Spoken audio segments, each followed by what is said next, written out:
Hello, everyone. How are you?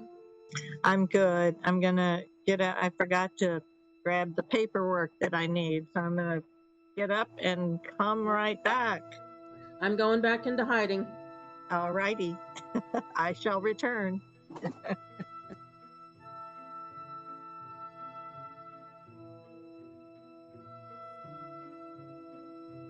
Hi, everyone. Can you hear me? This is Marlo. Hi, Marlo. I can. This is Kathy. Thank you. You're welcome.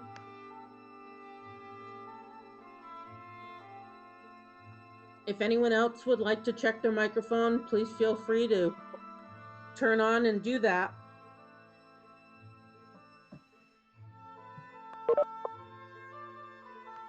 Hi, Penny. How are you? This is Kathy. Good, and you? I'm doing well. Great. We've got a nice mic check going on here. Yeah. Absolutely. How's your yard coming along? Oh, it looks pretty much the same. Oh, really? Well,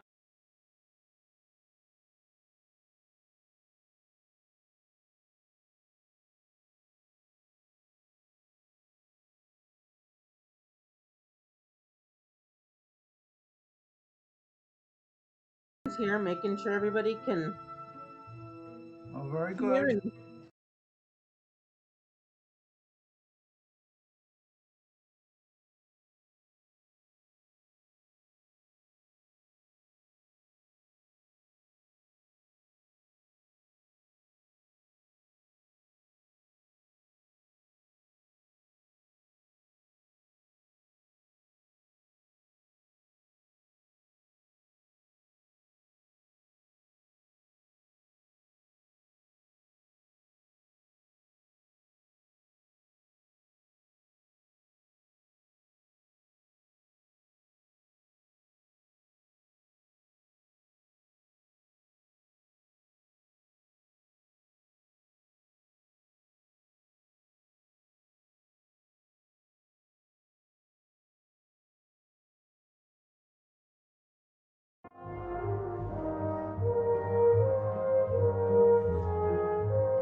and what they plan on speaking during the meeting.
All right, good evening, everyone, and welcome to the 208th regular meeting of the Greenfield City Council. It's August 19, 2020. I call this meeting to order at 7:02 p.m. I'm Otis Wheeler, the Vice President. I'm filling in for President Stempel, who hoped to join us remotely but had technical difficulties. This meeting is being recorded and videotaped by the City Council and GCTV. If anyone else present is doing the same, please notify me at this time. Hearing none, Clerk Scott, would you please take the roll? Certainly. Counselor Jarvis. Here. Counselor Gwynn. Present. Counselor Disorder. Here. Counselor Bottomley. Here. Counselor Dolan. Here. Counselor Gilmore. Here. Counselor Wheeler. Here. Counselor Mayo. Here. Counselor Hirschfeld. Here. Counselor Elmer. Here. Counselor Forgy. Here. Counselor Ricketts. Here. Mr. Vice President, you have a quorum. Thank you very much, Clerk Scott. We will now take the Pledge of Allegiance. This is voluntary. I pledge allegiance to the flag of the United States of America, To the to the republic for which it stands, one nation, under God, indivisible, with liberty and justice for all. Thank you. We'll now move on to page 3 in the agenda packet. And let's see, I'm gonna have to scroll here myself.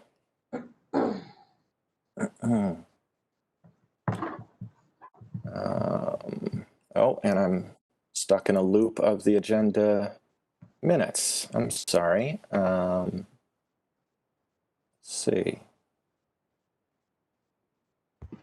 Do I hear a motion to approve the minutes of July 15? So moved, Ricketts. Seconded, Gwen. Moved by Councilor Rickens, seconded by Councilor Gwynn. Is there discussion? I noted one typo on page 6. Lorene Flockers's name was misspelled. There was a typo. Her name is spelled Loreen. So I think that could be a friendly amendment. Is there any further discussion on the motion before us? Seeing none, all those in favor of approving minutes? Oh boy, we're gonna have to do a roll call vote as always. Clerk Scott. Counselor Jarvis. Yes. Counselor Gwynn. Aye. Counselor Disorder. Yes. Counselor Bottomley. Yes. Counselor Dolan. Yes. Counselor Gilmore. Yes. Counselor Wheeler. Yes. Counselor Mayo. Yes. Counselor Hirschfeld. Yes. One attending tonight's city council meeting. Counselor Elmer. Yes. Counselor Forgy. Aye. Counselor Ricketts. Yes. Motion passes. Thank you, Clerk Scott. Before we move into communications, I want to let the public know that if you're here to speak to public comment, please type your name and your street address, at least the name of your street, if not the number, into the chat. And we will take public comment in the order that it is signed up for. But first, we have communications from the superintendent and the school committee. So I see Chair Prietti here. Hello. Hello? I'm not sure if Superintendent Harper is joining us this evening. She may not be. She tried to take a personal day today. I don't know how well that worked out, but she did try, put a lot of effort into that. So I would not be surprised if she's not on the line with us. And I will keep my comments short, and then of course I'll be happy to answer some questions if there are some.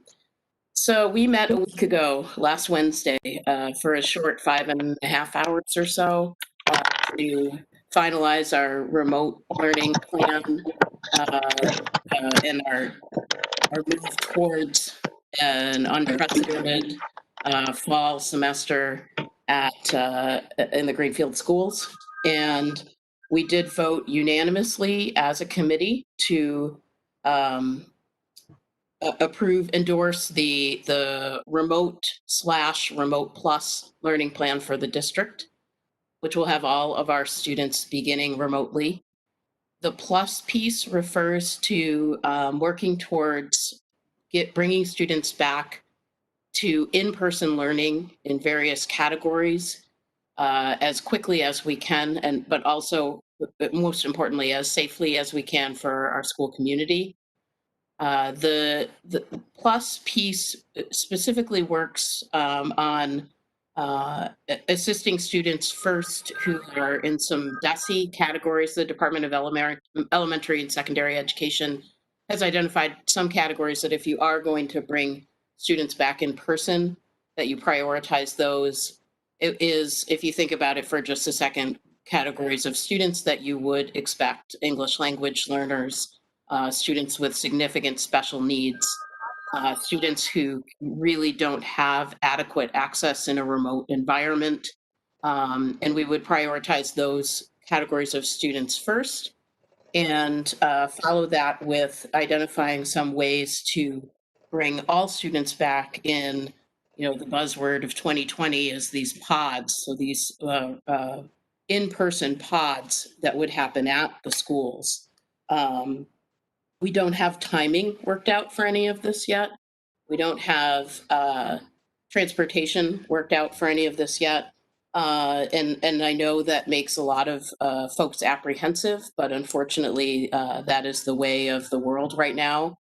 What we also unanimously voted to do in order to help us with planning and moving forward is to meet as a school committee approximately every 2 weeks from this point forward, so that we can begin reviewing what the current reality is in the area with the virus, how things are moving with the schools and our students, and our preparations to bring students back in person. The 2-week piece, depending upon how closely you kind of follow what's happening with the virus spread, 2 and 4 week intervals seem to be super helpful in determining if there are patterns and outbreaks, if case counts are going down. And that is what we are planning to do, is kind of keep on top of it and allow the general public and the school community to know what's happening on a more regular basis than just our once a month meeting. I think I lost track of how many school committee meetings we'd had before we even hit the pandemic in March. So if we go back and count, I think it could be a record for school committee meetings in one calendar year. We have also submitted all of our plans to the state. One thing that I found very interesting about the politics around all of this is that it did take the superintendent more than a couple of hours last Friday to upload our information on our 3 plans to the DESE website. And in none of the questions that she was asked about the plans did they ask about how much any of it would cost. Budgeting for all of this has not been a part of the conversation from the state level or obviously the federal government. And the expenses are significant. I'll just give you one example. The district, I believe, has spent about $75,000 or $80,000 on plexiglass. That's $80,000 we don't have. But we've spent it on plexiglass, anticipating we will be able to have students back in school and we will need it in certain areas of the buildings. Let's see. We did also vote unanimously again to reduce by 50% the tuition that is charged for some families at the Academy of Early Learning. That's the preschool in the district. That's due to many families who are paying tuition are doing that because there's a childcare component with going to AEL. And obviously that's not happening right now. So we felt a good faith effort on that was to actually reduce the tuition for the academic year. And the final piece is just some staffing. For those of you who know Principal Nancy Putnam, who was principal at Federal Street School, she's decided to retire, and man, am I jealous of her. And she has agreed to move into the part-time Academy of Early Learning principal position for a 2-year period. And some of you may also know Michelle Fenimore from the middle school, and she will be moving into the principal position full-time at Federal Street School. So we at least have our leadership level staffing set for now, and we are beginning negotiations, I believe, tomorrow. The official negotiations begin with the GEA, our union, to impact bargain related to the remote learning, and hopefully that will go smoothly. And I think that is my report.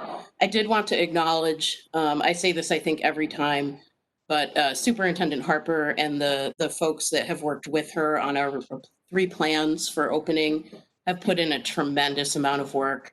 I think Superintendent Harper is probably working 70 to 80 hours a week on a slow week. She's really put in a lot of effort to put us where we are. We've been on time or early with all of the state deadlines, although the deadlines for the state don't really seem to matter all that much because they keep changing the parameters and changing the goals. But it is what we intended to do, and at least in this situation, we're fairly pleased with where we're at to be able to get started with remote learning. And I will happily take any questions folks have. Thank you, Madam Chair. Looks like we have a question from Councillor DeSorger. Go ahead, Thank Counselor. you. Hello. First, I want to say thank you for all those hours and hours of meetings. It's unbelievable the work that you've done. Thank you so Thanks. much. I had a question about the 2 things: the computers. This is just reading that it's hard now for people to get computers because they're not making enough of them. They can't keep up with that. Would that be something that we are having a problem with now? That's my part 1. Okay. What's the second part? I'll take them both. The second part was just I just heard this little bit about the pods and tutoring, and I don't know if you would care to go into that at all, and that's okay if you don't. I just Are you talking about pods, like district sanctioned pods, or are you talking about homeschool pods, which is another thing that's cropped up? the homeschooling ones, actually. Oh, sure. Okay, so I'll do the Chromebooks first, and then I'll rant a little bit about homeschool pods. Thank you. So the Chromebooks, we placed an order, I think it was in April, for almost, I don't quote me on this, but I think it was like close to 100% replacement of the Chromebooks we already had in the district.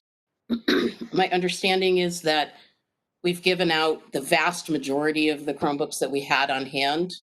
And I'm fairly certain the Chromebooks that we ordered in April have not yet been delivered.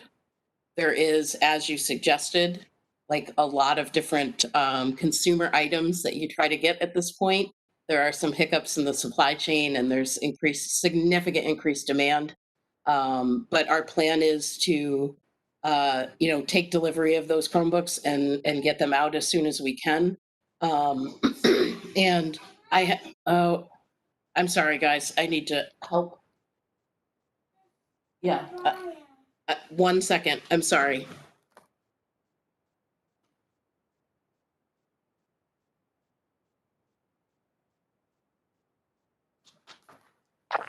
Very sorry. This is what remote learning is like, just so we're all aware. The volume was too loud on the TV and he doesn't know how to use the remote. So, Chromebooks. I have not heard that we have any concern about being able to deliver them. It's our plan to begin rolling out what we have in the next couple of weeks. I should have mentioned the planned start date for school is September 16. That's moved back 9 days from the original start date of the year. So we've got a little bit of leeway time if there is an issue with Chromebooks. And hopefully that will all work out because we're kind of, dependent on the supply chain there. And then, the homeschool pods. I'll keep it quick. I can't think of a whiter response to problems in educating our students in public schools than to create pods of private learning among small family groups, which is what homeschool pods are. That is just so counter to what we are trying to do in terms of moving forward with deinstitutionalizing racism in our schools. There are not families of color out there in Greenfield trying to identify ways to do homeschooling pods. It is not even on their radar. It is not, for the most part, within a lot of our families' capabilities, regardless of the color of their skin. But it is disappointing to hear that many families that I think of as really good advocates for what we do in our public schools, who under a normal year would be sending their children to our schools, are now trying to decide how to homeschool in this situation, which often means spending money on tutors and private teachers at a time where most families don't have that option. That's my comment. Thank you very, very much. You're welcome. Happy to take any other questions. Counselor Jarvis. Hi, just real quick, I mentioned to the superintendent during the CRE meeting the other night that about Comcast offering a discount to families for internet service. It would have to be sponsored by a nonprofit, i.e., like the school department or something. She was going to look into it. I just wanted to get the word out there that that if it it would be mainly for people that can't get GSAT but could get Comcast. Yep. Personally, I have pledged that I will sponsor a student for a year to make sure that student has the opportunity for their his or her education. I have 6 people in line already. I think you need a minimum of 25, and I'm sure that we are going to have more than that. So I just wanted to get that word out there so counselors could probably spread the word ahead of time. If it's something that happens, great, and we can make sure that all the students have opportunities to the internet. Thank you for that. And we've worked pretty extensively with both Comcast and with GSET since March to identify ways to make sure we have adequate internet for as many folks as we can. And we also had some hotspots in the parking lots of the schools themselves. So the students, I think it might have only been the middle and the high school, but students and their families could physically go to basically the parking lot and hang out and have internet access. But both of those entities, Comcast and GSET, have been exceptional partners in moving this forward. And as people identify as needing internet access, we will work with them to make sure we can get it. If the stars align to get it for them where they are and with what they have, we absolutely will do that. Thank you for that. Yeah, if there's a cost, like I said, I would, basically it's going to probably be like $100 per student or something like that. But I would gladly, I have people lined up that will gladly donate to make That's sure that they awesome. have it. I'm making a note about that. Thank you, Counselor Jarvis. That's You're great. welcome. Next, we have a question from Counselor Gilmore. Yes, my question is for Counselor Jarvis. He just answered my question, but it hiccuped a little, so I didn't hear. How much does it cost to sponsor a student for a year? I believe it was like a little under $5 a month or something like that. So whatever, how many ever months they went to school or whatever, they would need the internet. I think it was like $5.99 or $6.99 was their rate that they had thrown out there. It was in one of our emails, I believe, from Comcast. But it was like that, so it would be, you know, um, so I figured $100 was just a round figure would be more than adequate. Great, thanks. Next, Counselor Ricketts. You're on mute, Penny. That's going to be the title of my COVID memoir, by the way. Amy, you're on mute. Thank you. I vowed that I wasn't even going to speak tonight at all, but between you, Amy, speaking out about home pods and racism and all of that, it's bringing me on the brink of tears. And then Counselor Jarvis blew my mind on top of that about sponsoring a child. So I'm all in. I want to be part of that. And I know that we're not necessarily doing blooming backpacks because they're not going anywhere, but I still feel like they may still need some resources for their house. So whenever that's getting figured out, if that could be an email to counselors and with a drop-off spot, I do want to help. So thank you from the bottom of my heart, Amy and Counselor Jarvis.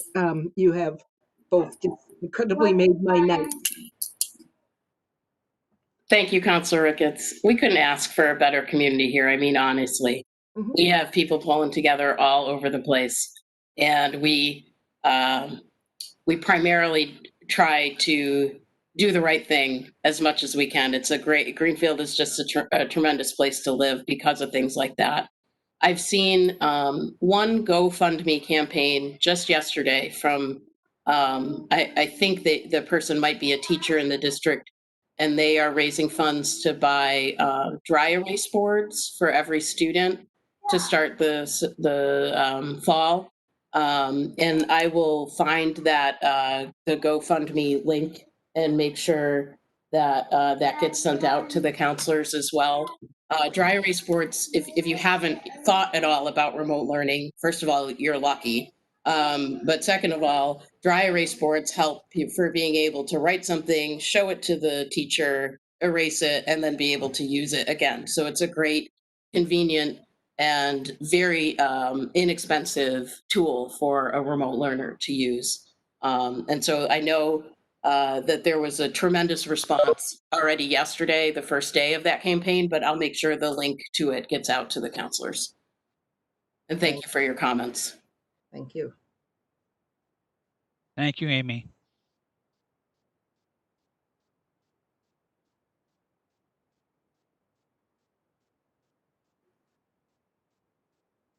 Oh, Otis, you're on mute. Oh, happens to the best. I can stick around for a while if you want. No. Yet another free service I provide. No, I think we'll let you go. Okay. And just thanks again. It's a Herculean effort, and I think you have the council's full support. Thank you. Thank you all very much. Appreciate being with you, and good luck tonight. Okay. Thanks. Bye, Joe. Okay, so next up, we have communications from the mayor, city officers, and employees. So I'll turn it over to Mayor Wiedegardner. Good evening, folks, and thank you, Councillor Wheeler, and thank you, Chairwoman Proetti, for your report this evening. I don't personally have a lot from the mayor's corner to report to you tonight, just a couple of items on my list, and then I'll let Liz Gilman, Finance Director Gilman, give you the end of year update with regard to our finances. And then certainly Chief of Staff Danielle Letourneau can update those counselors who may not be aware regarding the veterans lease that's on your agenda tonight. So I'll get started. I know that there have been some rumors out there on Facebook, and I've had a couple of people talk to me about it in person, that the concern that the Registry of Motor Vehicles in Greenfield will not reopen. And I want to put that rumor to rest and just simply say that upon hearing that, I did write a letter this week from to Secretary Pollock explaining that we definitely wanted to keep it open and the reasons why. And that letter was CC'd to Representative Mark and to Senator Joe Comerford. I did just speak with Senator Comerford today regarding it. She got back to me right away, and she has contacted one of her contacts in the associated with the RMV, who has assured her that the City of Greenfield's RMV will not be closed permanently. The one piece that's left unknown at this point in time is that we don't know the date that it will reopen.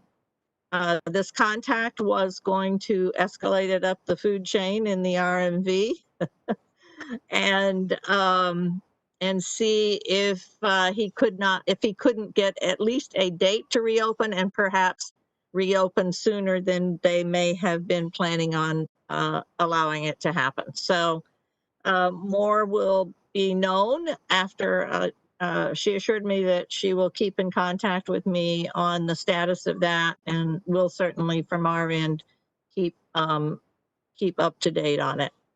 So that's sort of the chapter and verse on the RMV. I do want to say that the City Hall offices have been open now for several weeks, every day of the week from 10 to 1. If you'll recall, we started just on certain days a few weeks ago, well, now a month ago. COVID time all runs together, as we well know. I heard today that it's actually been 21 weeks since most communities began planning and doing it, and that just seems outrageous to me, but it is in fact the case, and we're still working on that. But what I wanted to say about the City Hall offices is really just to tell you that the citizens of Greenfield have been showing up to use the city offices downtown. It's, I think, appreciated by many, many people. We have had days sometimes when there has been a line all the way to the, to out to the sidewalk and beyond.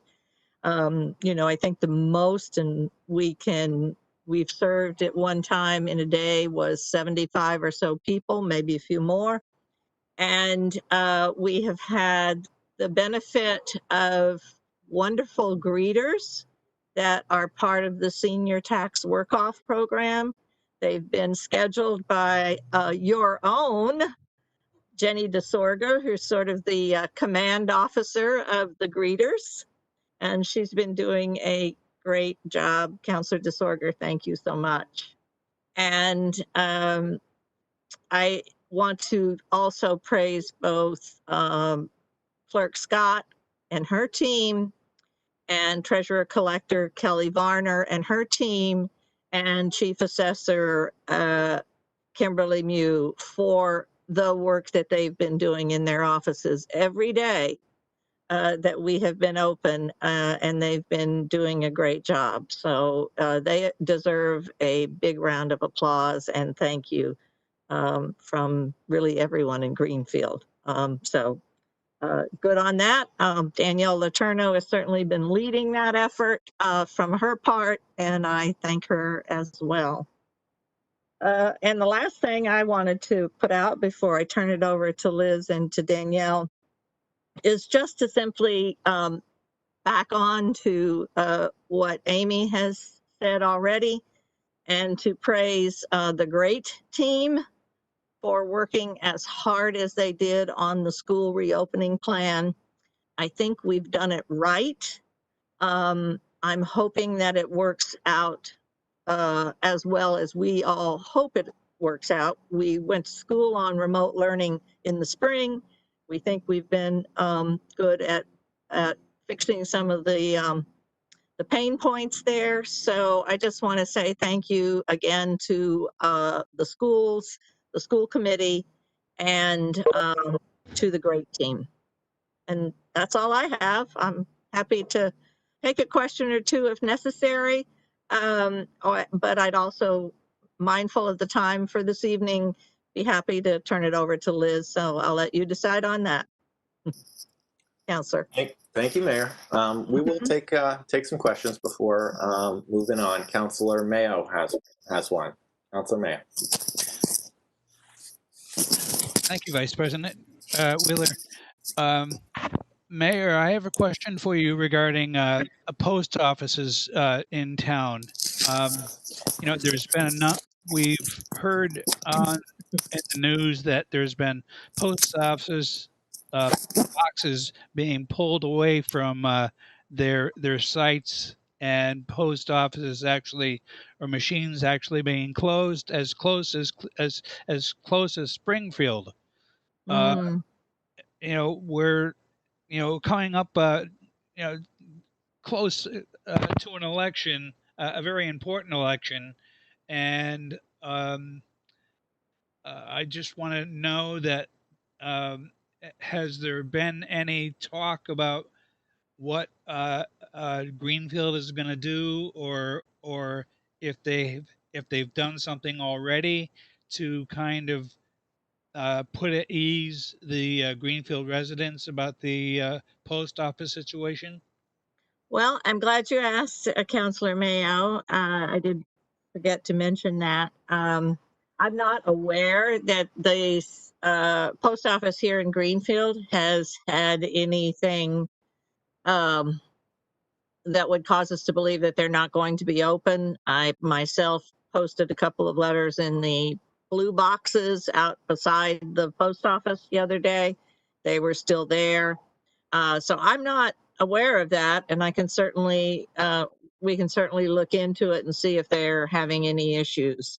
But what I will say is we did install right beside the side door, which is the entrance that people are having to use when they come to City Hall, a very sturdy, very large drop box, locked drop box that citizens can drop their ballots in, they can pay their bills, they can use it for anything that requires them to be in contact with the city of Greenfield, certainly the clerk's office, the treasurer collector's office, and so forth, and also to use to put their ballots in.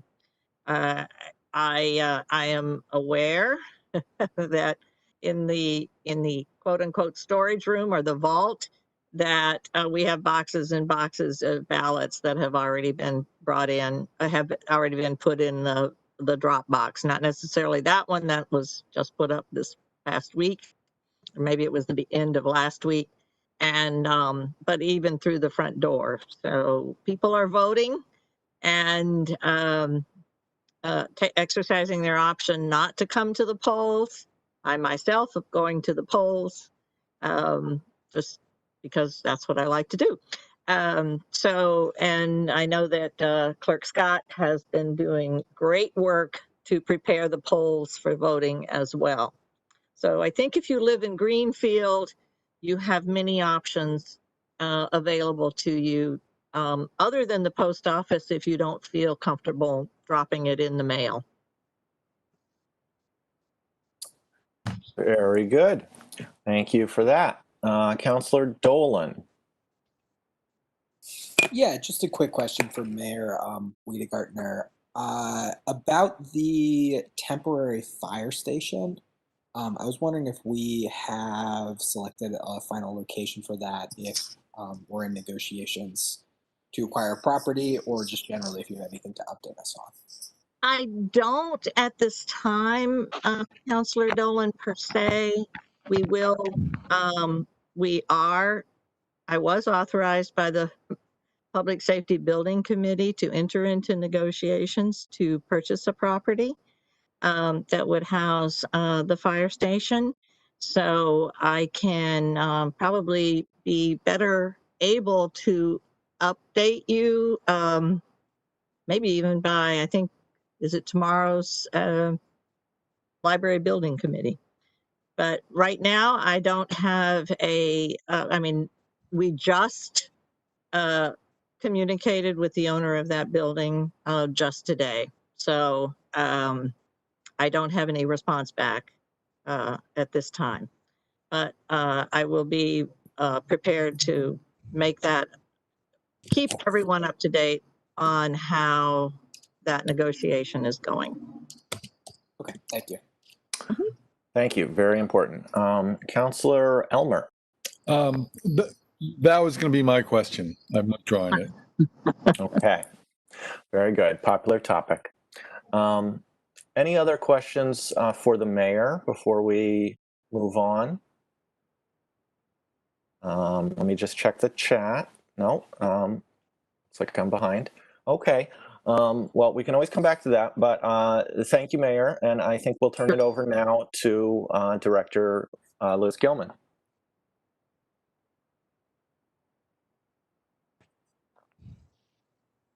Hi there, good evening. I just wanted to give you a quick update on the status of last year closeout in terms of revenue and expenses. We did discuss this a bit at Ways and Means last night. Considering the COVID pandemic, we did okay. Bottom line came up $225,000 on revenue over budget. I know usually it's much higher than that, but the fact that we were over budget is great. You know, some of the things we took hits on was meals and hotel, parking tickets, and Medicaid.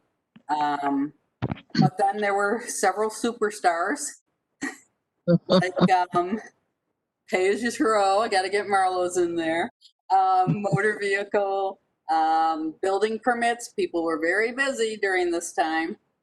And probably that's part of pay as you throw as well. Interest. So bottom line, honestly, I was really happy how FY20's revenue came in. I don't think other communities fared that well. On the expenditure side for 20, it's looking like we'll turn back $1 million.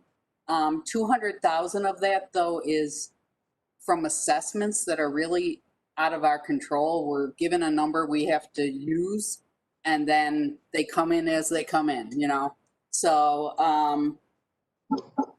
so bottom line, I think we're in good shape for 20's closeout. Then kind of a preview into FY21, because the governor did announce that he was going to level fund state aid. So ultimately, this turns into my best case scenario in terms of reductions between state aid, probably local receipts and school choice being higher. I'm looking at probably making reductions of $500,000. Now, who would say $500,000 is best case? Well, when we were looking at possibilities of 20%, it is best case. So we are starting to work with departments on reductions we can make to bring to council. But honestly, really pleased. We're also super busy with a lot of COVID grants, whether they're FEMA or CARES or indirectly through the state. There's quite a bit, so there's a lot to keep track of and going on with that. But other than that, if anyone has any questions, we'll be happy to take them. Thanks for the update, Director Gilman. I see a question already from Councilor Mayo. Director, I have a question for you. Do you have any idea how much money the town has spent on COVID preparation? Mhm. Well, I don't have totals from the school yet, but but there are some school specific grants. We are at probably 300, approaching 300. So it hasn't been 300,000? Yeah, so, but some of that we've already received the money for. Okay. And so I'm including that when I say overall, you know. Yep. So we've done pretty well, and that's a tribute to our emergency management staff. Do you expect to get any of that money back? Oh yes, oh yes. No, There it that's is. why I'm saying it's very busy. It's the FEMA paperwork is incredible, and so we're working on that. We have to submit for reimbursement from the CARES Act. We're also looking at possibilities. You know, I'm constantly getting questions of, can I spend it this way or that way? So I investigate it and get back to folks. But yes, we are anticipating getting reimbursement on that. Fantastic. Thank you very much. Next, we have a question from Councilor Gilmore. So my question is really similar. I know that we heard from Chair Prayati earlier that the school has spent money that is not actually in their budget. Because I mean, how are we ever going to know this? And I'm wondering, the other departments must be dealing with a similar situation. I don't know if there are any departments that maybe weren't able to expend funds because projects have been halted. If you could kind of give us an overall, like, well, I think what I'm getting at is like, are we looking at interdepartmental transfers? And if so, what do those kind of look like? And I know you don't have all the details yet. I just want to clarify interdepartmental transfers on what? Could you specify? Are you talking about CARES Act and FEMA money? No. Okay. It's hard for me to specify because I don't know who has a shortfall and who has an overage. But I imagine there are departments who are not spending the money that has been budgeted because due to COVID, you know, projects may have been put on hold. And so it's hard for me to come up with the specifics because I'm trying to ask, like, do you have specifics? So are there, you know, do we have to shift money around at all from one department to other departments to cover some of these overages? And is there money available to do that? Well, first of all, we aren't doing that because at the start of the pandemic, we received authorization from the Department of Revenue to deficit spend in a special revenue account.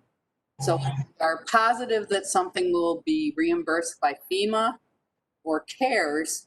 We put it in these funds and we get reimbursement for it. So departments are not spending it out of their budget. And in terms of the school department, they have received their own reopening grant of, I believe, $422,000. But I have reached out to them in trying to coordinate possible uses of CARES money. It's just very limited on what you may use it for. And that's part of the frustration. Everyone can think of wonderful things, but they limit it, and especially on FEMA, CARES has slightly more leeway. And in many ways, it's frustrating. I wish they would just honestly give it to the communities and let them decide how best to use it. But that's not how it's working. Okay, so maybe I'll send you an email because I think that what I'm talking about is more long term, because I feel like a lot of these expenses are things that we're going to have to absorb, over the course of years and years before we kind of fully recover from everything. And I think the look on your face means we're kind of talking past each other. So I'll write it out, and then I can, we can hammer it out back and forth. Okay. Thanks. All right, any further questions for Director Gilman? Okay, not seeing any now. I'm sure we'll look forward to further updates as everything changes. But thanks, Director. Oh, wait, no, we got one more from Councilor DeSorger. I have a question. Are we obligated, and I don't know if you can say this, are we obligated on the transportation end? Because I think that may have been where Councilor Gilmore was going. Are we obligated on the transportation end as far as education if we will not be transporting? So this is a really interesting situation. So the Department of Revenue is allowing schools to come to an agreement to pay transportation vendors something, but it can't be more if they receive stimulus or CARES Act or COVID funds. Between getting the COVID funds and what the district is paying, it can't be more than what you would have paid them normally. So there is probably certainly some savings in those accounts on the school side. However, it does take an actual sworn affidavit from the vendor that what the school is paying them and what they've received in federal funds does not exceed the amount of the original contract. But that kind of makes sense, the original contract is what you would have paid them anyway, so they shouldn't be paid more than that. So I anticipate that it's not easy. And it's not just transportation. There's other services in this category, far more complicated for a school department, I will say that, than for the city on the contracted services. Thank you. Yep. All right. Any further questions? Not seeing any. So thank you, Director Gilman. Next up, I think that Director Letourneau is here to speak on the Veteran Services lease. It's my preference as chair to field questions about that during the motions and considerations portion of the meeting, which hopefully won't be too late. Is that okay with you? I see Director Letourneau nodding and giving a thumbs up. So councilors, please hold off on your questions, but we will get to that. So now it's time for public comment.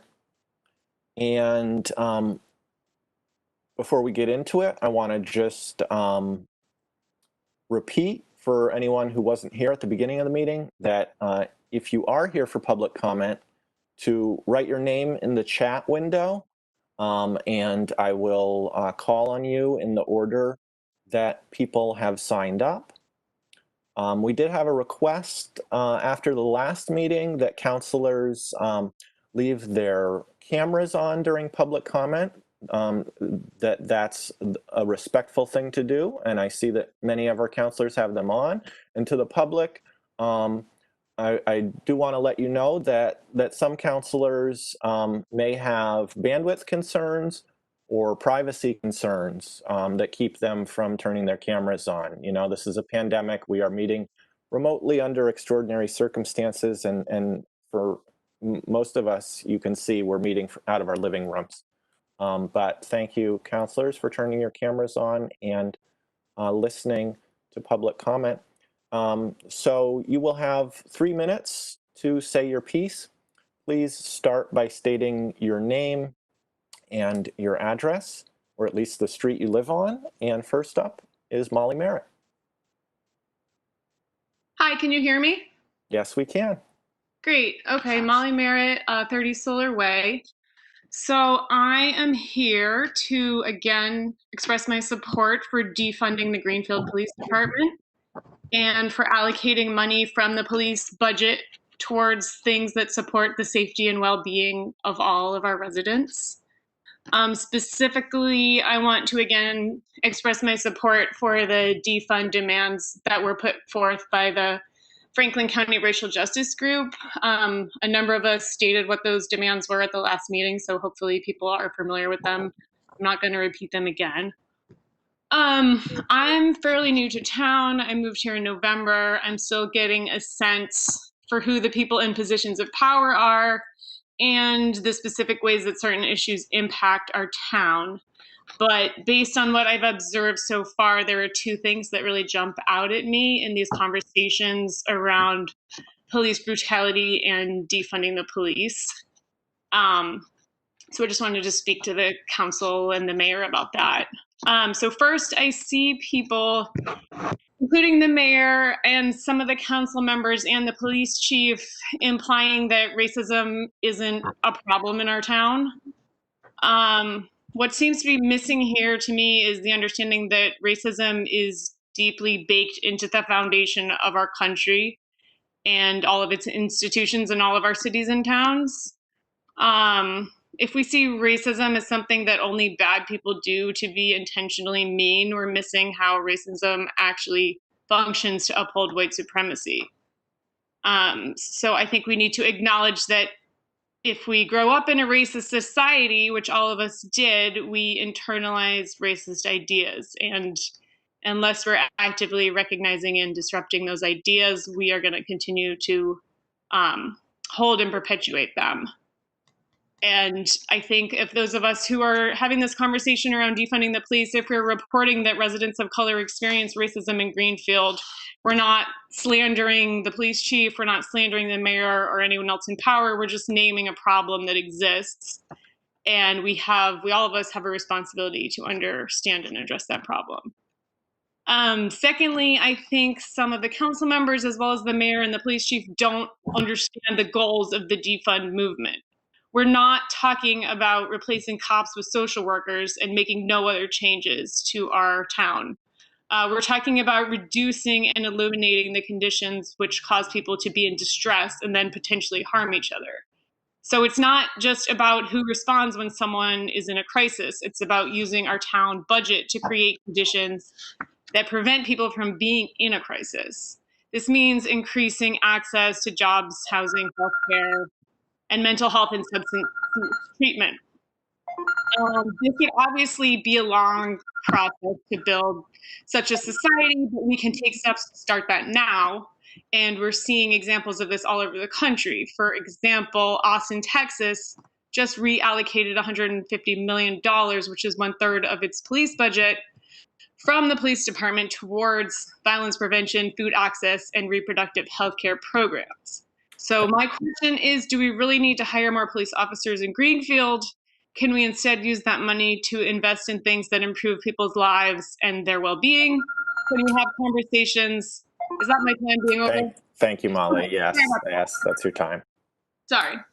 That's okay. Thank you for your comment. And for everyone, the buzzer does go off at 3 minutes, and we respectfully ask you to just try to finish your thought.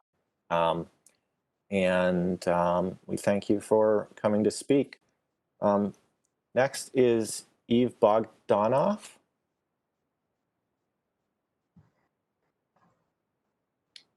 I think Eve, she left. She's gonna... Are you still here? I'm going to unmute you. Okay. Yep. Are you here? Yep. Can you hear me? Oh, good. Yes, I can. Okay. Thank you. This is Eve Bogdanov. I live on Shattuck Street in Greenfield. I appreciate the leadership of it. This is unprecedented times, so I'm grateful for everybody trying to figure this all out. I am a Greenfield homeowner, and I have my daughter in the Greenfield Public Schools. I've also been in 3 different leadership positions in nonprofit agencies in Greenfield, and I've been a resident here for almost 20 years. I'm currently in private practice as a psychotherapist, and I'm concerned about how both our town and our school system are responding to the BLM requests that were put forth that Molly referenced. And I'm concerned about the militarization of the police department and the deeply underfunded schools, especially as it relates to the schools trying to respond to COVID-19. And I'm disheartened by the overall federal leadership in this, but also, you know, in light of that, it is really putting the onus of responsibility on towns and cities to show up and respond to these things. And I know everyone is ill-equipped to do that in many ways, not completely. So I am concerned about my clients of color. I work with a very diverse caseload. I'm concerned about my clients of color who come to session and report negative experiences in the town. Most recently, I have had clients reporting concerns about the incident where the bus driver tried to hit a Black man with his kids in town, and another client reporting a really concerning issue with a man walking around the woods in Greenfield with a gun looking for Black people. And I don't know what the actual details of this were, but when I hear these stories from clients that it impacts potentially, you know, certainly their mental health, but also impacts my business, I want to be a business where people feel comfortable coming. The other issue is that there was a noose found on Lincoln Street right after the BLM march. And prior to that being found, there was a red pickup truck with a big pro-Trump sign on it. And, you know, I don't know what ended up happening with that, but those kinds of incidents increase the fear of people who live here. And I feel like our town leadership has an obligation to be real proactive, much in the way that the Greenfield Savings Bank has been, by putting the messaging out there that racism has no place in our community, and that we're a community that is deeply committed to equity, and we're a community that values that. I'm sorry I'm out of time and I'm so wordy, but I hope at least some of my comments got across. Thank you very much. They did. Thank you, Eve, for your comments. Next, we have Pamela Goodwin.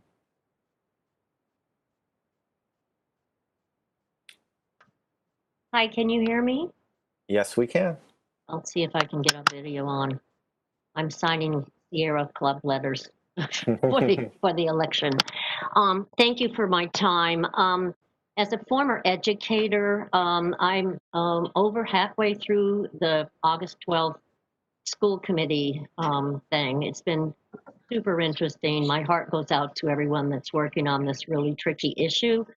And one of the comments was that we needed to reach out to our representatives, our senators, and the federal government because there is just no money.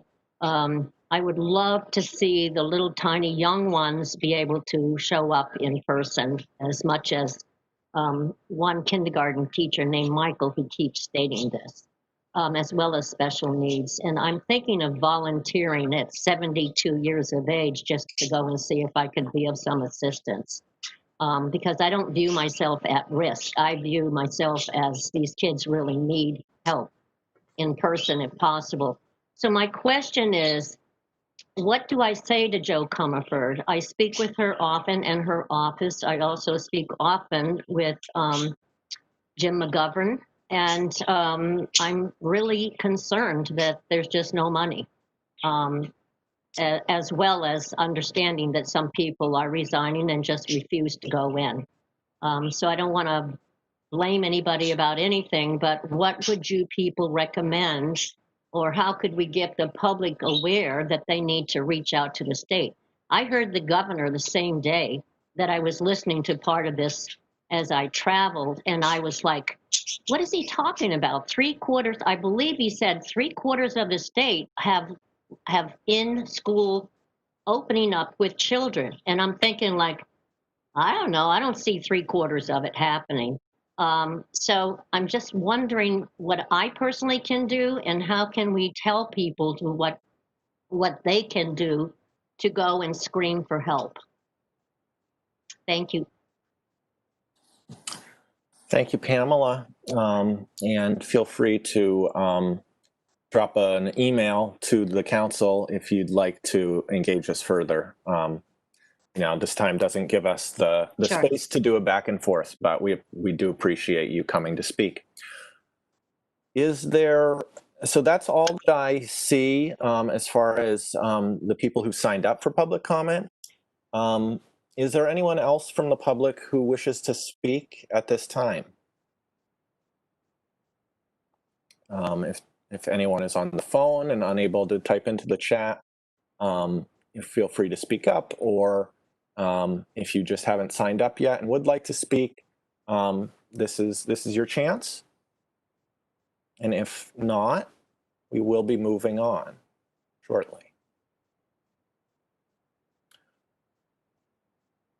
Let's see. So I'm not seeing anyone else, and everyone's given their 3 minutes, so I can only let people speak once. But please do drop us an email if you'd like, or come back to speak to us next month when we do this again. So we will move on now to a public hearing. In accordance with Home Rule Charter, the Greenfield City Council will hold a public hearing on Wednesday, August 19, 2020 at 7 p.m. at John Zahn Community Center, 35 Pleasant Street, or via remote access to receive public input on the following. Repurpose $180,000 from the Maplebrook Culvert to I&I for evaluation and repairs. The City Council may consider the same on Wednesday, August 19, 2020 at 7 p.m. Via remote access. Materials can be obtained from the City Clerk's office, 14 Court Square, from 8:30 a.m. to 5 p.m. Monday through Friday, or by phone 413-772-1555, extension 6163. Ashley Semple Ray, Greenfield City Council President. City Council second reading, August 19, 2020. Repurpose $180,000 from the Maplebrook Culvert to I&I for evaluation and repairs. So, and I will be, I guess, opening the public hearing here at 8:04 p.m.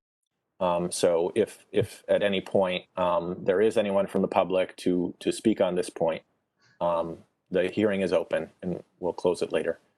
So now we'll move on to motions, orders, and resolutions. And of course, it looks like actually this is the first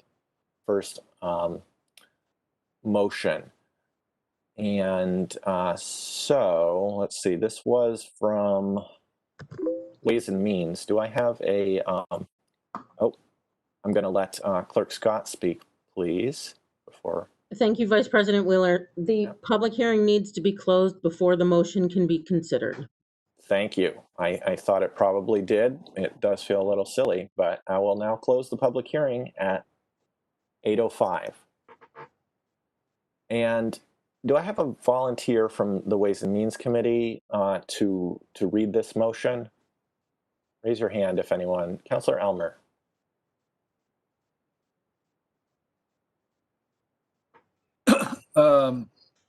Move that it be ordered that the Greenfield City Council approves repurposing in the amount of $180,000 of previously authorized for repair of the Maplebrook Culvert for I&I, inflow and infiltration, evaluation and repairs. Thank you. Do I hear a second? So moved, Jarvis. All right, it was seconded by Councilor Jarvis.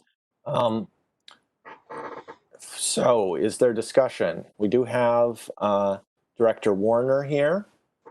He did speak to us briefly. First of all, I'm going to give the report from committee, which was a,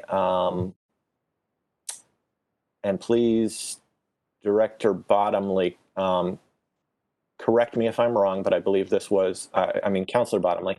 I believe this was a unanimous positive recommendation. This is possibly the last reappropriation from the Maplebrook Culvert money, and this is generally a prioritization, and the Ways and Means agreed with the use, but I'll turn it over to Director Warner to explain it better. Good evening, thank you. We've been talking about inflow and infiltration probably almost every council meeting for a year, it seems, or better. So this portion, we call it phase 3. When I went down to Springfield about a year ago to get an extension on our consent order, and the final draft came through for signature. This was kind of a slip in at the ends. There was some further sub-basins and sections that DEP wanted us to do an evaluation on and assume the appropriate repairs. But in short, the consent order is somewhere around 36 pages. There's a lot to it. There has been so much work done in the last year with the appropriations. We've hit every timeline on the first 4 or 5 items. We've had to turn into DEP. In fact, we've been ahead of time.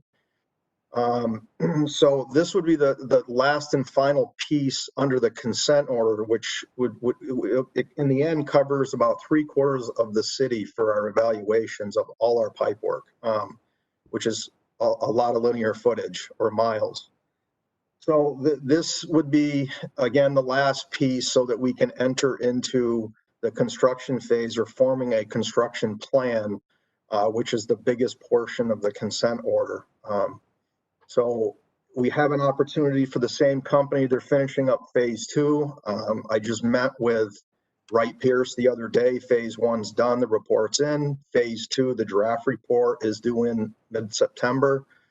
And they're available, and the subcontractors are available to move right into phase 3 with the dye testing, the camera work, and some smoke testing and final report. So I think in summary, repurposing the Maplebrook money, it just became a priority under the consent order. This is something, we have to do. A quick word on the Maplebrook that I had said last night, if there's any concerns. We just walked it once again in the spring, and we haven't found any evidence being in that culvert 2 or 3 times in the last year of anything that's near significant to have to repair immediately. The Maplebrook culvert goes back about 80 or 90 years. We know it's undersized, but that's a much bigger picture than to just fix a small piece in the middle or expand it. So I just wanted to touch on that just a little bit.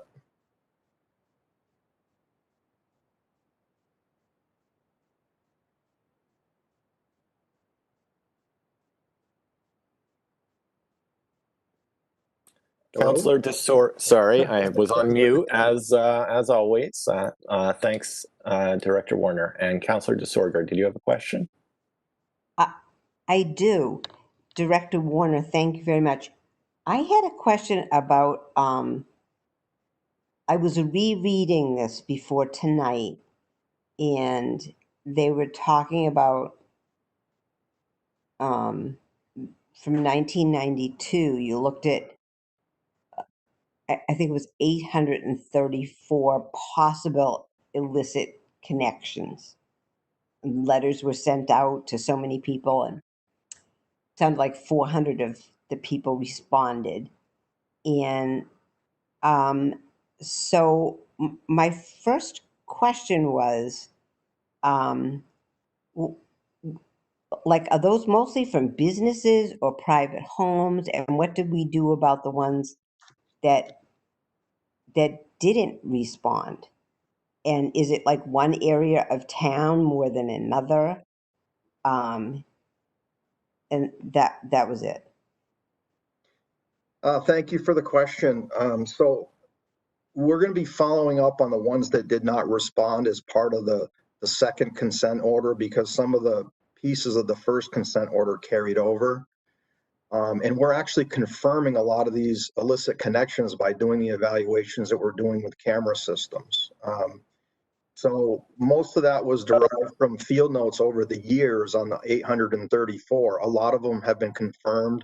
Some have been repaired, as you noted, and some have also been confirmed not to be the case. They may have been disconnected and plugged, but that wasn't confirmed in any of the notes going back many years.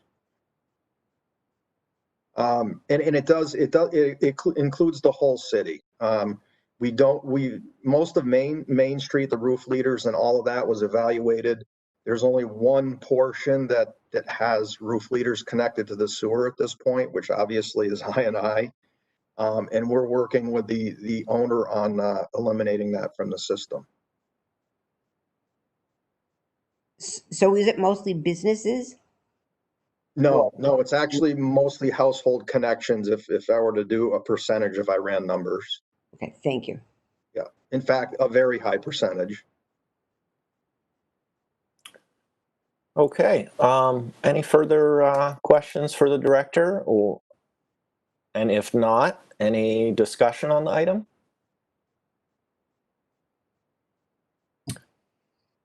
Councillor Elmer. I just want to say, reading that consent order, they really put us through the ringer. That is tough stuff. I appreciate all the work you put into it, Marlo. Yeah, I think that was the importance. I've been using the word reprioritizing.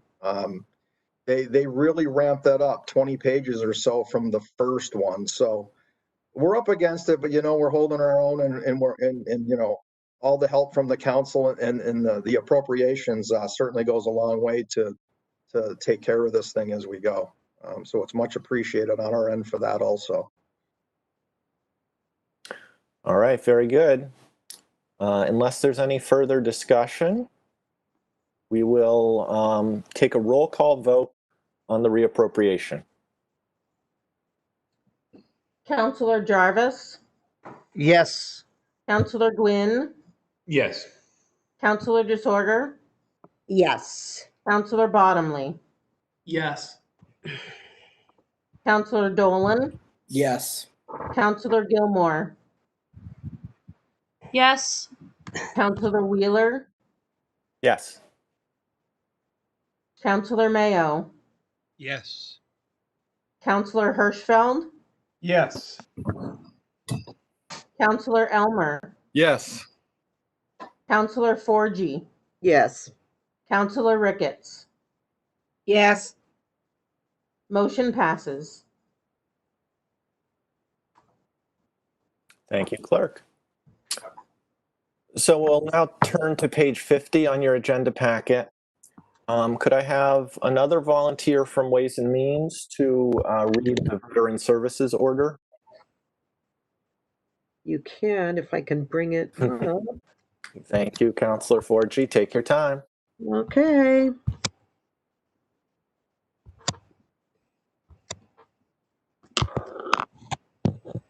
Still going. Hang on.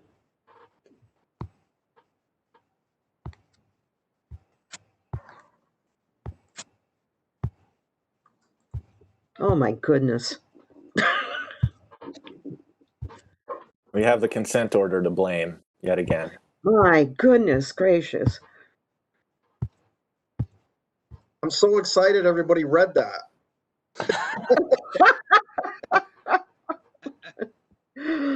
Okay, page 50. The City Council, upon recommendation of Mayor Weidergardner and in accordance with MGL Chapter 30B, Section 12B, ordered that the City Council approve a 5-year contract extension for the lease of the premises at 284 Main Street, Greenfield, Mass., location of the Veterans Service Office between the City of Greenfield and Holyoke Property Management, LLC. Thank you. Is there a second? Second, Ricketts. All right, moved by Councillor Forgy and seconded by Councillor Ricketts. I will read the report from committee, which was a mixed positive, 4 yes and 1 no, in favor of approving the renegotiated lease. Overall, it was felt that this was necessary and did improve the terms of the lease, considering some considerations which Director Letourneau will explain in a moment.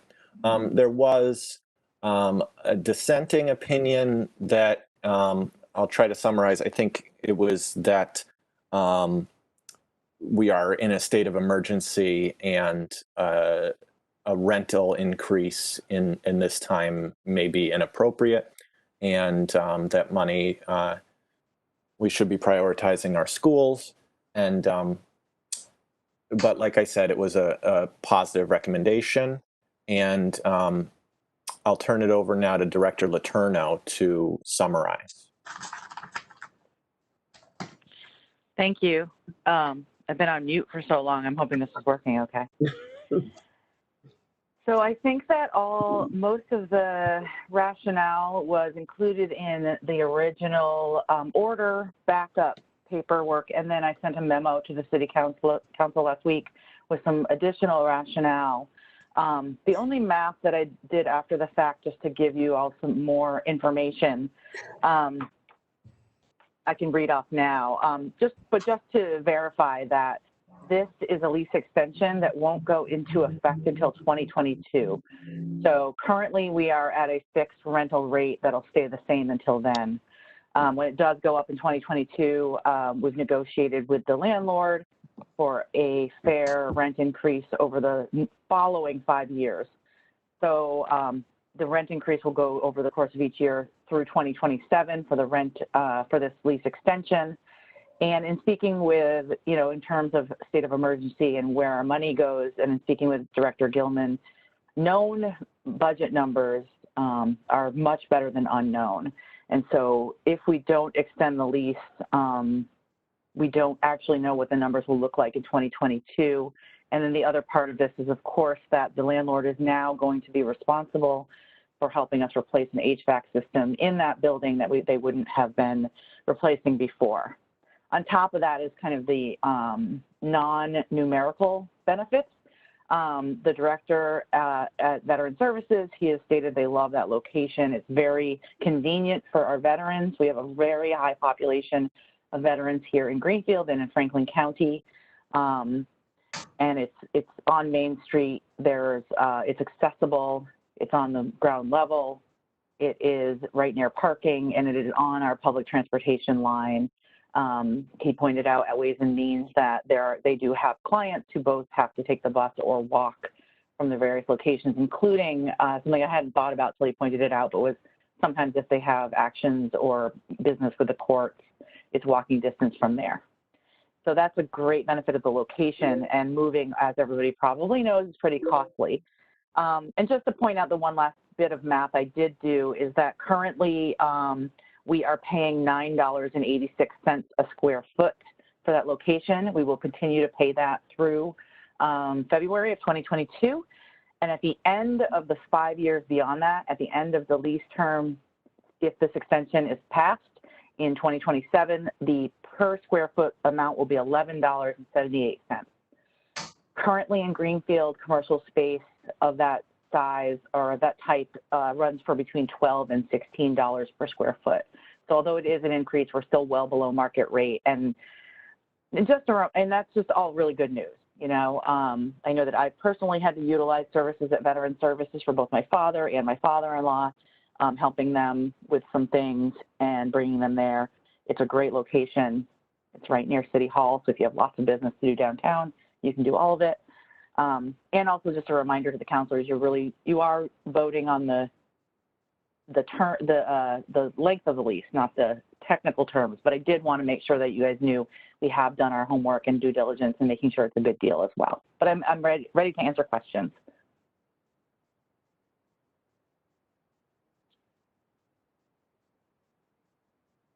Otis, are you're you still talking? muted. You'd think I'm going to learn one of these days. I'm sorry. No, we don't. None of us did. Clerk Scott, I actually wanted to turn it over to you. Did you have a comment? Pardon? Do you have a comment? Well, I have a reminder for the council that this is a contract that under Article 1 Charter Contract Review, Section 27(3) is supposed to be with the council for 30 days to have their review. If the council is going to vote the lease prior to that 30 days, that there needs to be a vote made to waive the 30-day submission requirements, and that needs to be a 2/3 vote of the council. Thank you, Clerk Scott, for that clarification. I knew about the clause. I didn't realize that the vote was needed. So we may get to that. But first, we'll take questions from councilors. And I believe Councilor Forgy had the first. Thank you. I'm trying to determine, is this property on facing Main Street the same property that the town is looking at as part of the relocation for the fire station? No, it is not. It is the 278 Main Street block. It's the same block as the Thai restaurant and Baker Office Supply area, roughly. Okay, thank you. And next, Councilor Jarvis. Hi, Danny. Mine's just more of a comment. Just want councilors to keep in mind if we don't agree to the lease, that this leaves the site open for the owner to put the building out the lease, and then we go back to square one trying to find a better deal, which I don't think we're going to. So with everything in mind, the accessibility, parking, and the rate that we have, I don't think we should chance him going out and finding another occupant for the building. So that's all I had. Not really a question. I'll let you off the hook. Thanks, Councilor Jarvis. Councilor DeSorger. Yes, and so if we did this on a timely fashion, they could be starting on the HVAC system now, which was something that they would be pleased with. That's correct, is it not? Yeah, so I'll clarify that. So because this happened during the summer and the heat wave, the HVAC system actually failed. And so the Office of Veteran Services did actually already get bids for replacement of the HVAC system, and has found they're actually decided to go ahead with the work, kind of working with the landlord for a vendor that they both liked, even though the landlord isn't technically on the hook for it yet. So this would be able to backfill any money that ends up being spent before the vote. So that's why we asked, it came up at committee chairs, that if time was of the essence, you all would be willing to vote on it before waiting an extra 30 days would be, so that stuff could get done and sorted out faster. It's a little risky to have to start doing that work and know that the city side would be responsible for all of that money. Okay. Any more questions from councilors? Okay. So seeing none, we will take a vote on whether to waive the 30-day requirement on contract approvals. And as Clerk Scott said, this requires a 2/3 majority. If it, am I correct, Clerk Scott? It does. We do need a motion and a second. So moved, Dolan. Seconded, Jarvis. So moved, Gilmore. Okay, it was moved by Councilor Dolan and seconded by Councilor Jarvis to waive the requirements. So all those in favor, this will be a roll call vote. Councilor Jarvis? Yes. Councilor Gwynn? Yes. Councilor DeSorger? Yes. Councilor Bottomley? Yes. Councilor Dolan? Yes. Councilor Gilmore? Yes. Councilor Wheeler? Yes. Councilor Mayo? Yes. Councilor Hirschfeld? Yes. Councilor Elmer?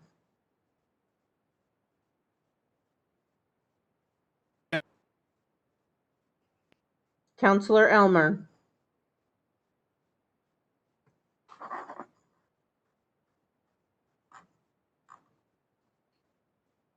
Thank you. Counselor Forgy. Yes. Counselor Ricketts. Yes. The motion passes. Thank you, Clerk Scott. So that was, of course, the motion to waive the requirement. Is there any final discussion or questions on the lease renewal before we take a vote?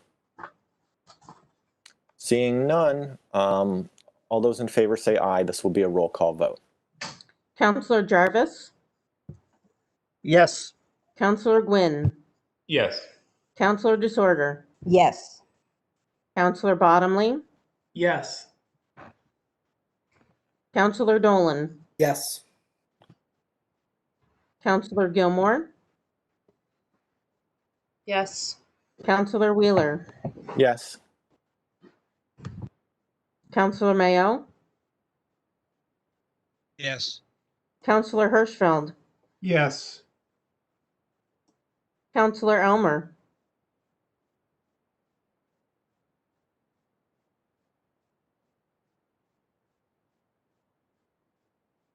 Counselor Elmer.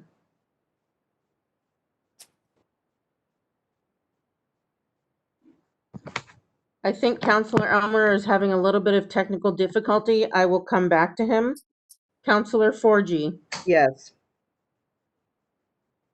Counselor Ricketts. Yes. Counselor Elmer. Let's see if I can.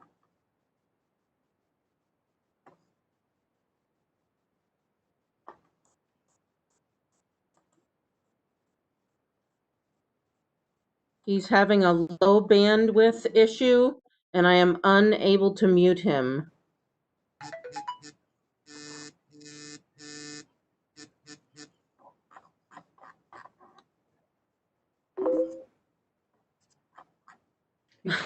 Yes. Counselor Elmer has indicated through the chat that he votes yes. Thank you. Counselor Elmer, do you vote yes? Yes. Yes. Thank you very much.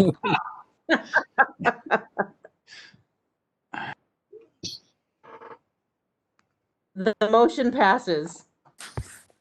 Thank you, Clerk Scott. Thank you, counselors.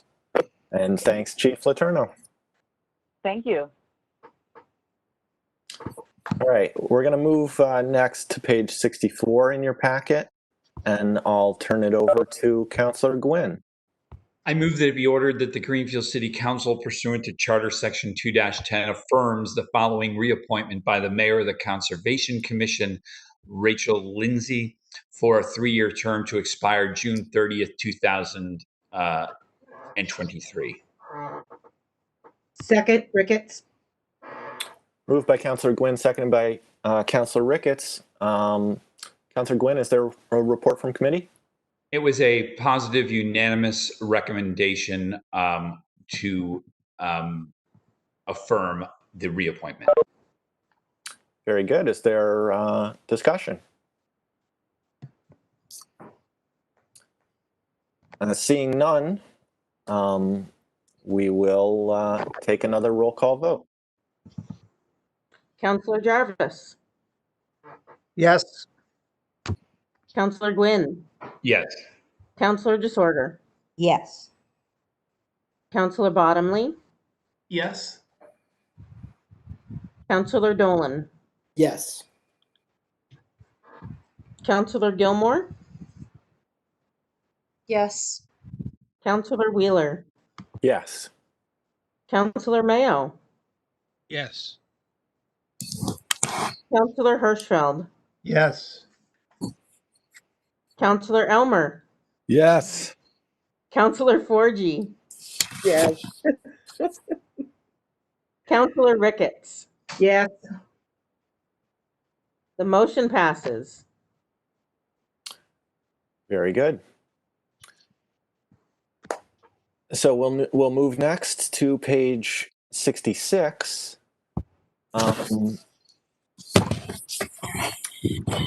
I don't believe that this went to a subcommittee. Councilor Gwynn, did this go to your committee? It did not. It did not. I'll read it in that case. I move that it be ordered that the Greenfield City Council hereby approves the attached state primary election warrant for September 1, 2020, and further authorizes the City Council President to sign said warrant on behalf of the City Council. Second, 4G. Yep. Seconded by Councilor 4G. Clerk Scott. Vice President Wheeler, the warrant needs to be read. Of course it does. Thank you, Clerk Scott. You're very welcome. This might be a good time to get a glass of water for anyone who's thirsty. Commonwealth of Massachusetts, William Francis Galvin, Secretary of the Commonwealth. Warrant for September 1st, 2020 state primary. To the constables of the city of Greenfield, greetings. In the name of the Commonwealth, you are hereby required to notify and warn the inhabitants of said city who are qualified to vote in primaries to vote at precinct 1 through 9, Greenfield High School Gymnasium, 21 Barr Avenue, on Tuesday, the first day of September 2020, from 7 a.m. to 8 p.m. for the following purpose: to cast their votes in the state primaries for the candidates of political parties for the following offices: Senator in Congress for this Commonwealth, Representative in Congress, 2nd District, Councilor, 8th District, Senator in General Court, Hampshire, Franklin, and Worcester District, Representative in General Court, 2nd Berkshire District, Register of Probate, Franklin County. Hereof fail not and make return of this warrant with your doings thereon at the time and place of said voting, given under our hands this 20th day of August, 2020, City Council President Ashley Stempel as authorized by vote of the Greenfield City Council by constable posting. All right, I believe, did we already have a second? I'll second again. It was seconded twice now by Councilor 4G. Do we have discussion on the item? Clerk Scott, would you like to say anything? I would like to say something that there is a typo on the warrant. Given under our hands this 19th day of August 2020 is how it should read. Very good. Will a friendly amendment be enough to correct that? All right, I'll make that. Any further discussion on the warrant or questions for Clerk Scott? Seeing none, all those in favor say aye. This will be again a roll call vote. Councilor Jarvis. Yes. Councilor Gwynn. Yes. Councilor Disorder. Yes. Councilor Bottomley. Yes. Councilor Dolan. Yes. Councilor Gilmore. Yes. Councilor Wheeler. Yes. Councilor Mayo. Yes. Councilor Hirschfeld. Yes. Councilor Elmer. Yes. Councilor 4G. Yes. Councilor Ricketts. Yes. The motion passes. Very good. Thank you, everyone. I'll ask now for a motion to suspend the rules of procedure for the purpose of moving the executive session to the end of the meeting. Would anyone care to make that motion? So moved, So Jarvis. moved, Gilmore. Second, Gilmore. Moved by Councilor Jarvis and seconded by Councilor Gilmore. So this will be a roll call vote to suspend the rules of procedure. Councilor Jarvis. Yes. Councilor Gwynn. Yes. Councilor Disorder. Yes. Councilor Bottomley. Yes. Councilor Dolan. Yes. Councilor Gilmore. Yes. Councilor Wheeler. Yes. Councilor Mayo. Yes. Councilor Hirschfeld. Yes. Councilor Elmer. Yes. Counselor Forgy, Yes. Counselor Ricketts. Yes. The motion passes. All right, thank you, everyone. So the rules of procedure have been suspended, but we will continue in the order listed on the agenda. So next we have presentation of petitions and similar papers. Seeing none, report of committees. Would any subcommittees like to give a report on your activities this month?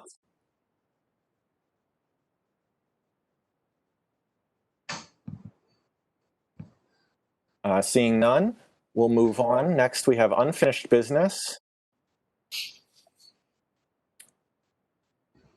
old business,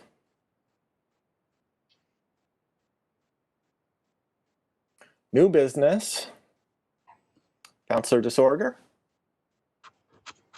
Yes, could we please be all getting the WebEx recordings from the subcommittee meetings? I missed the first 10 minutes of A&O, and I heard there was a lively discussion at CRE that I missed.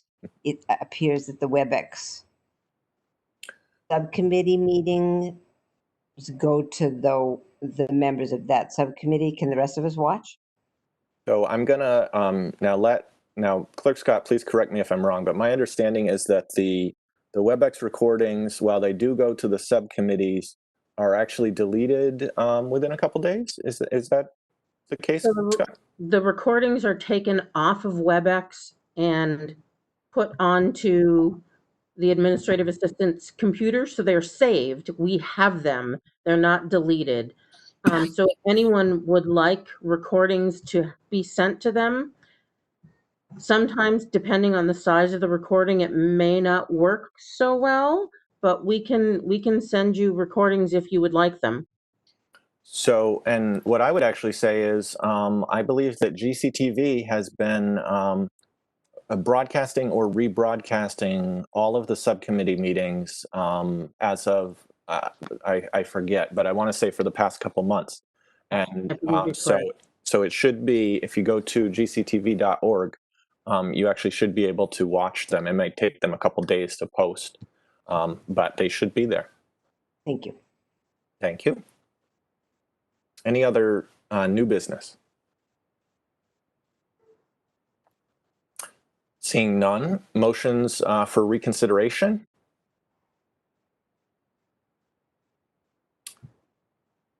Okay, so seeing none,